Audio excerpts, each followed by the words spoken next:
A reading from the Holy Gospel according to John. Glory to you, Lord. May the Lord be in my mind and on my lips and in my heart, that I may worthily and effectively proclaim to you the good news of our salvation.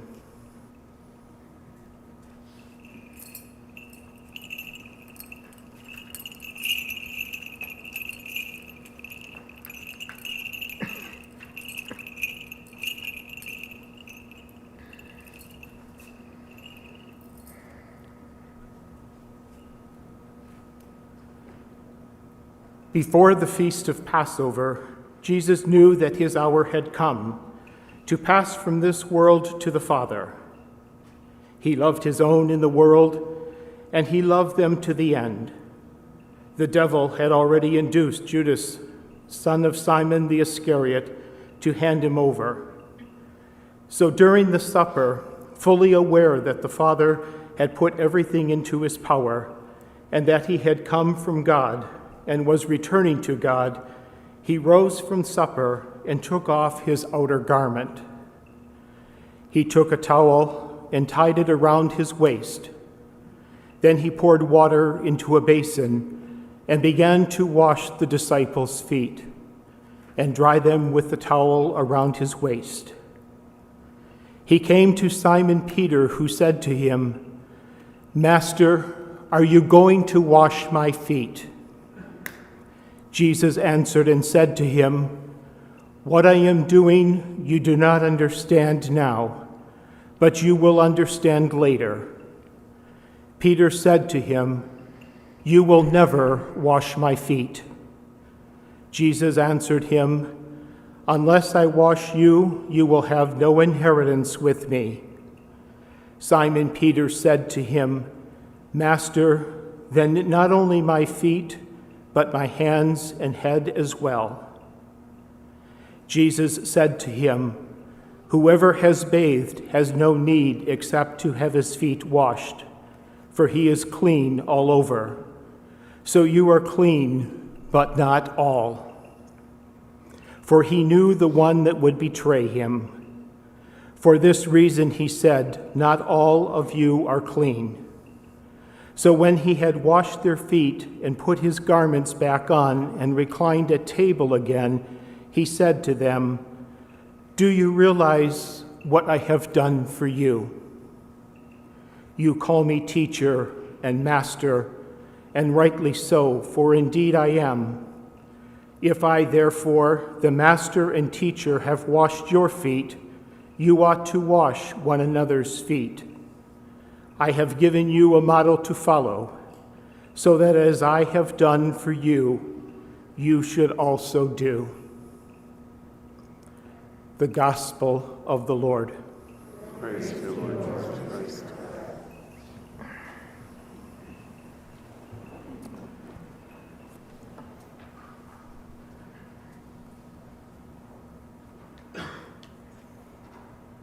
Good evening on this most solemn night. To all of those who are watching virtually, good evening to you also.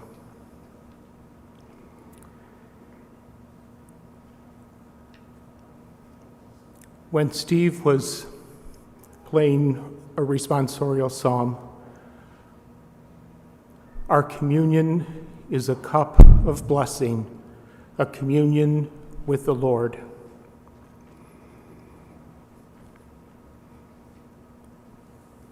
It has been 2 years since we have been together to celebrate Holy Thursday. And it is so good to see all of you here. And I wish that somehow there was a camera that I could look at all of those watching virtually. Years ago, people used to carry a little card in their wallet or in their purse that read, "I am a Catholic. In case of accident, please call a priest." It is unlikely that anyone would ever have a card that read, "I am Catholic. In case of accident, please call a deacon."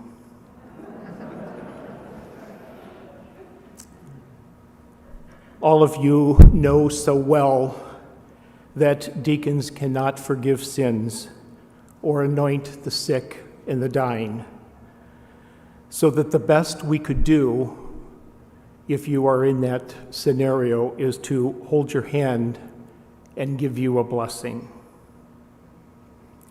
But on this most holy night, the reading from John with Jesus washing the feet of his disciples is a clear statement that Jesus did not distinguish between the important and not so important people. Jesus demonstrated that if you want to be important, you must be a servant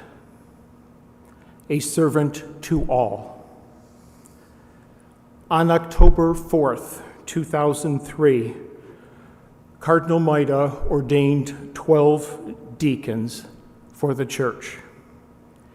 This coming spring, Archbishop Vigneron will ordain 3 new priests for our diocese. I have heard that from other dioceses where the ratio is to the newly ordained deacons to the priests has been as high as 50-1. What are we to make of this? I think that it is the signs of the times that maybe that we can interpret this sign as the Spirit moving among us and the Spirit moving upon us to become more of a servant church. After all, that is what a deacon does. He is a servant. Christ himself was the first deacon, for we hear in Mark's Gospel, if the Son of Man came not to be served, but to serve. There is no better picture of Christ the deacon than in tonight's Gospel from John. The deacon is to live and to minister in a way that others will come to recognize their own call to serve and not to be served. We can say that all of us, every one of us here present and those virtually, are deacons. It is in serving that we come to imitate the Christ. We are to take seriously the words of Jesus in the gospel. For I have set you an example that you should do as I have done to you. We are reminded this night that the Eucharist nourishes us, and we are to live out our faith by washing one another's feet, being a servant. Feet are an interesting part of our bodies. They help and support us, and they keep us standing upright. They prevent us from falling. Feet are essential for walking as we take one step at a time. The Hebrew people walked from slavery to freedom. The prophets walked from place to place, announcing the message of the Lord. Even at the time of Jesus, walking was the common mode of travel. In the days of Jesus, foot washing was done by a servant. To wash another's feet was an act of hospitality and care. It was also an act of humility. And so Jesus knelt in front of them one by one and washed their feet. I am setting an example for you, he said. You should also do what I have done for you.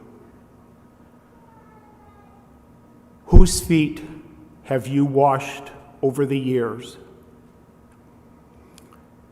Have we done to others what Jesus himself has done for us? I look out at all of the parents here tonight and imagine the number of times that you have washed your own child's feet. The number of you who have watched your children leave the church and don't go anymore. How you still wash their feet and pray that someday they will return soon. The number of children who have washed their parents' feet by holding their hand as they made their way home to the Lord. I remember the time that I sat in our own pastoral associate's office, Dr. Mary Dumm, as she washed my feet, tears in my eyes, not knowing how to deal with the test results that I had received from a recent MRI. She bowed and washed the feet of a deacon. I remember the times that my own wife has washed my feet when I was sick and down and out. I can only imagine the number of times that Father Randy has washed the feet of many of our parishioners when death has struck a family or illness has plagued that family. Something that is very dear to my own heart, and many times I have washed the feet of those who have been turned away from our church, who have left for one reason or another, listened to their stories of pain and anguish, and welcoming them back again. All of us here tonight and virtually have been servants washing one another's feet during this year of pandemic. All of us are deacons, servants. It is an extension of the foot washing ritual. It was during the Lord's Supper that bread and wine were changed into the body and blood of Christ. It was also at this meal that the Lord showed us what Eucharist should mean in terms of service to the community, to our brothers and sisters by washing their feet. The journey of life is to be a life of service to one another. Jesus showed the disciples the meaning of perfect love as he washed the feet of his friends. This night we stand and proclaim the death of the Lord until he comes.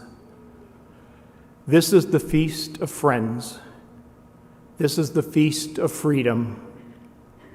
This feast is shared not only in bread and wine, but in washing the feet of the disciples.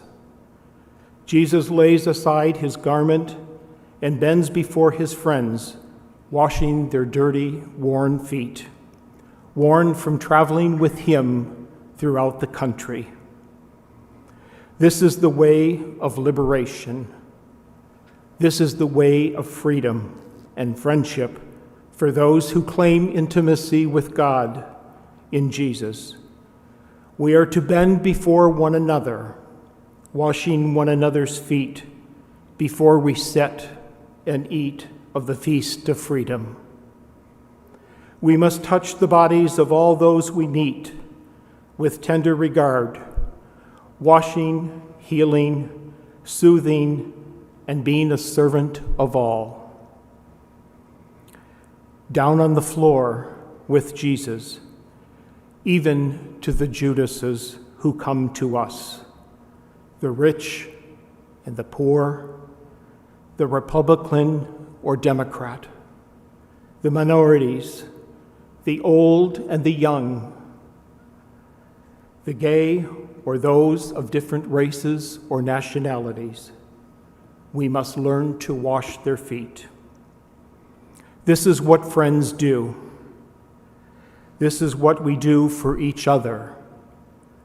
This is the unbelievable love our God has for us. As we bring our gifts of bread and wine to the altar, we recall this special night when Jesus gave us his body and blood and showed us what it means to serve one another. We are all deacons, so go and serve one another. Serve according to your own talents and to your own capacity. but serve faithfully. For we are all servants. We are all deacons.